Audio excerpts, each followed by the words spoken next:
bear. Here we are, coming down the trail. We're about 20 feet from the road and Jess is already singing to the bears. Can't help but feel like I'm walking on the surface of a different planet right now. This is pretty crazy.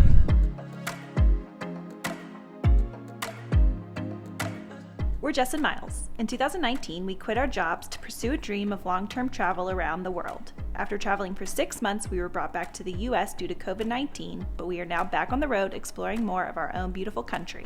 We just spent an awesome week exploring the Grand Tetons, and now we have a jam-packed weekend planned in Yellowstone National Park. We are so excited to be here and explore Yellowstone. We have 2 very full days planned out for this weekend. Yellowstone is huge. It's actually split between 3 states, Wyoming, Montana, and Idaho. It's nearly 3,500 square miles, making it larger than Rhode Island and Delaware combined. So we're certainly not going to be able to see everything this weekend, but we're going to try and fit in as much as possible. When we think of Yellowstone, the first thing that comes to mind is the incredible wildlife and of course all the crazy geothermal activity here. And when it comes to wildlife, I'm setting my sights pretty high for this weekend. I'm really hoping that we get to see some moose, some elk, bears, a ton of bison, and maybe even a wolf or 2 if we're lucky. But this morning is going to be all about the geysers. This park is extra special because it is actually the world's first national park. It is the grandfather of all national parks, and we thought it would only be fitting to start with one of Yellowstone's most famous sites, Old Faithful. Yellowstone has 500 active geysers, the most famous being Old Faithful, which is appropriately named for its frequent and pretty predictable eruptions, going off every 60 to 90 minutes or so. We're waiting for the next one now, which is at 10:43, plus or minus 10 minutes, so we've got a little less than an hour. Old Faithful can vary in height between 100 and 180 feet, and eruptions normally last between 1.5 minutes and 5 minutes. So fingers crossed for a good one, and now we wait. We're officially inside the window. It could go off any minute now.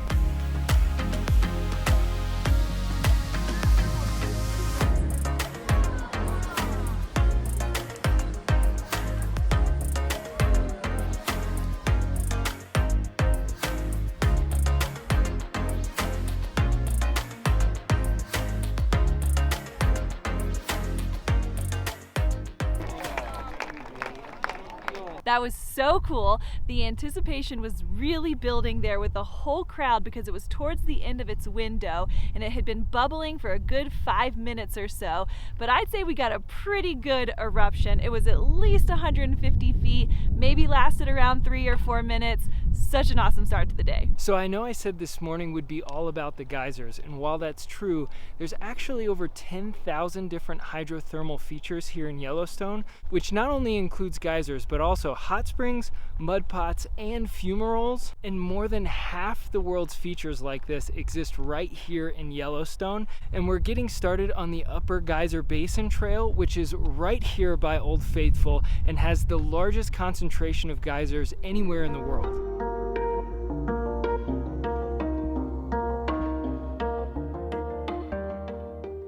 So we're thinking that's the Grand Geyser erupting right now, which is actually the largest active geyser in the world. It doesn't erupt with nearly the same frequency as Old Faithful, so we feel pretty lucky that it's going off right about the same time.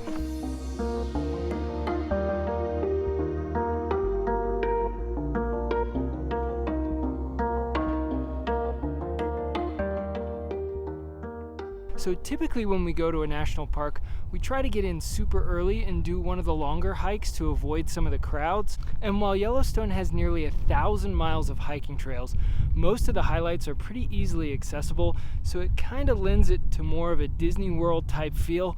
But you can't blame it when the Earth is literally putting on a show 24 hours a day, and there's nowhere else in the world like it. I know we said this was the world's largest concentration of geysers, so obviously I knew there were going to be a lot, but I just didn't quite know what to expect and what this was going to look like, and it is amazing. Around every single turn, there's something new.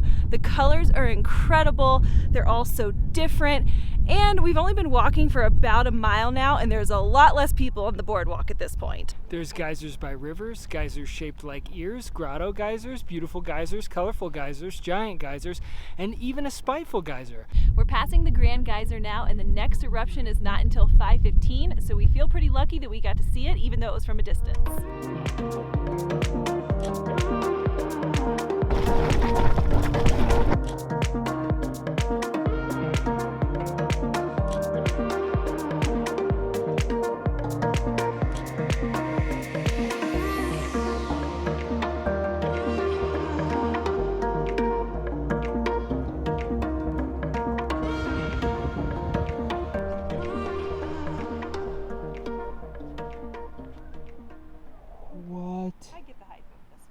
The Upper Geyser Basin Trail ends here at the Morning Glory Pool, and I definitely get the hype of this one. These colors are so vivid and this water is so clear. It's been a great morning, and that was a really cool walk through the geyser basin, but it's lunchtime, so we're headed back to the car before our next stop. Don't get burned in the hot springs.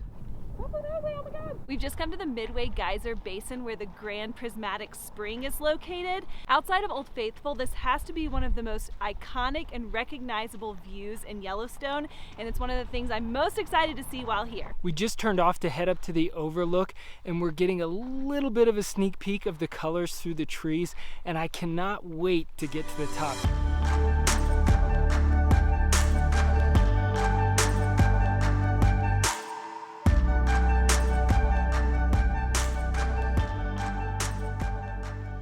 This is one of those places that gets a lot of hype, and for very good reason. I have seen tons of photos online and have always just thought there's no way that the colors are really that bright. These pictures have to be edited. But I have to say, in person, they really are that vibrant. It is absolutely incredible. This vantage point is amazing, and I cannot wait to get down there and get closer.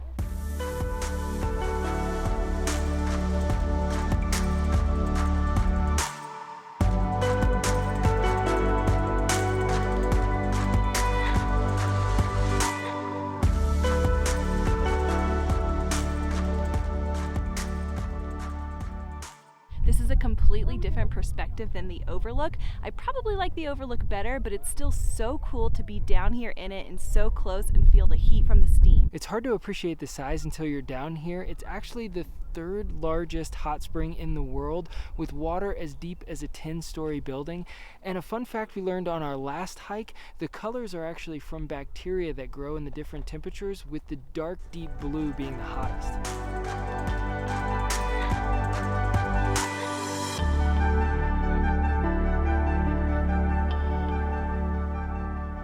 We started our day at the southern part of the park, and we've just driven all the way north to Mammoth Hot Springs. The drive up here was really beautiful. It actually feels like we've entered a whole new park. And there's two different boardwalks here, an upper and a lower, that offer views of over 50 different hot springs. We're starting on the lower boardwalk now and just working our way up through the springs. We haven't come to our first one yet, but I'm really excited from what we saw driving up.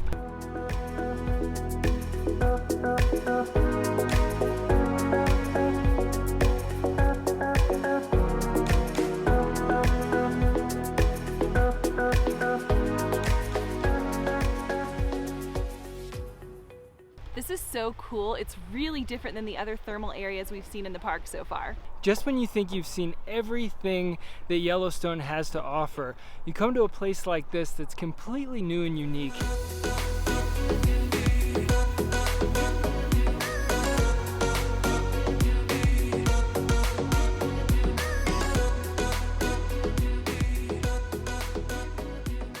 Today has been a full day of hydrothermals, which has been great, but we have not seen any wildlife today except for a small little chipmunk on the side of the trail. And now that the sun's going down, I'm hoping that our luck changes. We've got one final stop before we call it a day.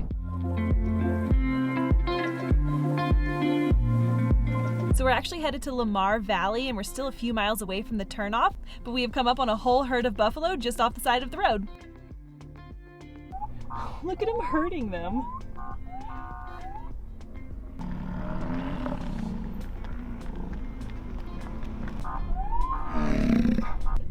I love when he just stops.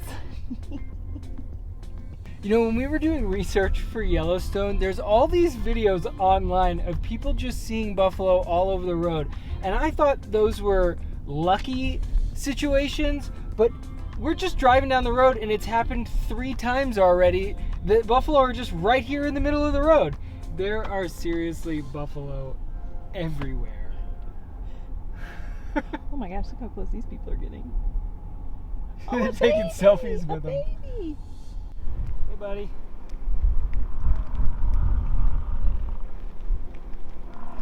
We have officially made it into Lamar Valley, and there are bison everywhere. I mean, all around us. There are hundreds of them. So Yellowstone is home to the country's largest and oldest free-ranging herd of bison.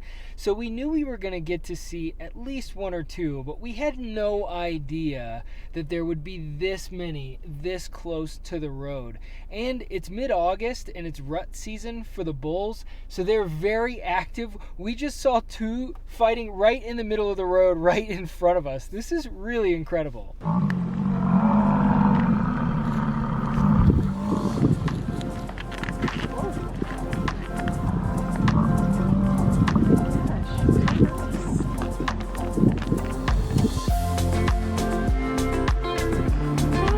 Little baby.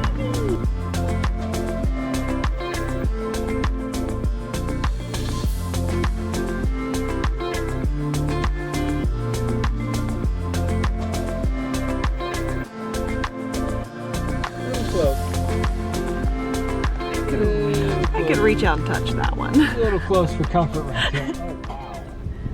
Oh, wow.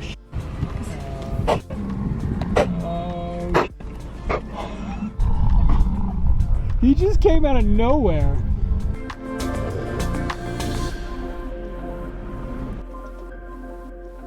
Bison aside, Lamar Valley is beautiful, and these views alone are worth the drive. This might be my favorite drive in the park so far.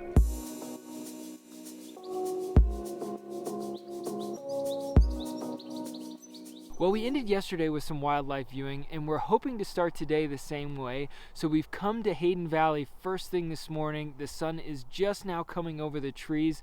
There is a little bit of a fog bank in the valley, so not so great for wildlife viewing, but a perfect stop for breakfast.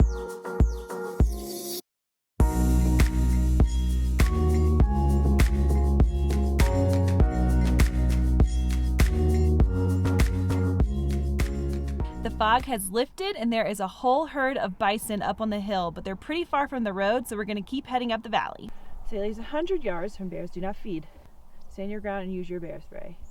Spray when the bear is 60 feet away or closer. Apparently this is a really popular trail for bears, and somehow Miles has convinced me to walk somewhere between 500 feet and 1,000 feet up the trail, but that's as far as I'm going to go.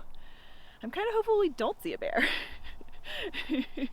I know Miles feels differently though. I really want to see one. I mean, from a safe distance, but I think this is going to be our best bet, being that it's 7 in the morning, the fog is just lifting, and there's no one else on the trail. Hey bear, hey bear. Here we are, coming down the trail. We're about 20 feet from the road, and Jess is already singing to the bears. There's a large black silhouette up here. It's either a rock or a bison. Or a bear. Confirmed. We're gonna go with bison. Well, I managed to push Jess a little past the 1,000 feet that she agreed to, but there were a couple of bison blocking the trail, so we turned back and we're headed back to the car. I mean, it was nice to get away from the road noise a little bit. I didn't really think we were gonna get to see a bear walking 1,000 feet off the road though, to be honest. This bison did not like that we came up on his trail. He has followed us all the way back to the car. Well, bear aside, that was a worthwhile stop, but now we're headed up to the Grand Canyon of the Yellowstone. We have come to the South Rim and we are headed to Artist Point to get our first view of the canyon. We've got a great view of the lower falls from here, and to be honest, I didn't even know there was a Grand Canyon of the Yellowstone until we started doing research on this trip, and it's a lot more impressive than I was expecting.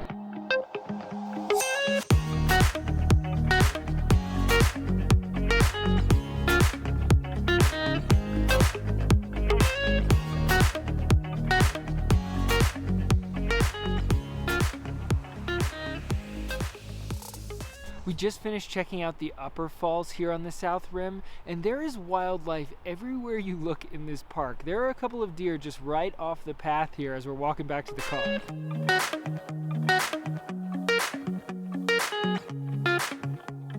We've come over to the north rim to the brink of the lower falls, and from Artist Point on the south rim, this waterfall gets kind of dwarfed from the size of the canyon, but standing right over it and watching it drop over 300 feet down into the canyon, you can really get an appreciation for just how big and powerful this waterfall is.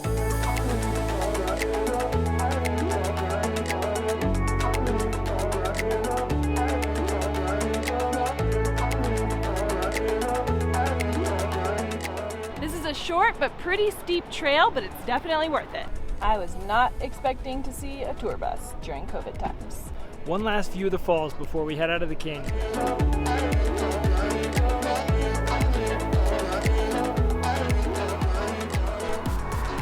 We've just come down the Virginia Cascade Drive, and we found this really nice quiet area down by a stream, so we're gonna set up, relax a bit, and have some lunch.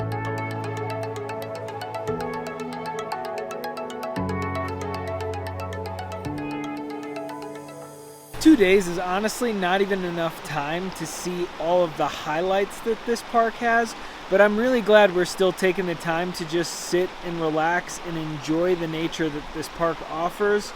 We still have a lot to see. We're not going to see it all in these 2 days, but this is really nice to just be sitting by this creek and enjoy the sound of the water and have lunch in our hammocks. That was a great break for lunch, but we have a few more stops this afternoon before we call it a day. I am liking Porcelain Basin. This one is really cool. Can't help but feel like I'm walking on the surface of a different planet right now. This is pretty crazy.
It has been a jam-packed couple of days. Yellowstone is such a unique park.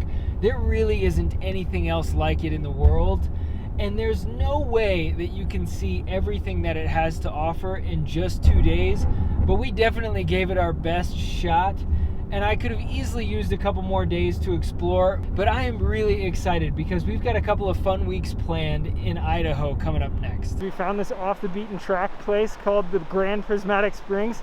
It's real quiet. No one's even heard of it before. Got a lot of off-the-beaten-track places in Yellowstone, but this one, for sure.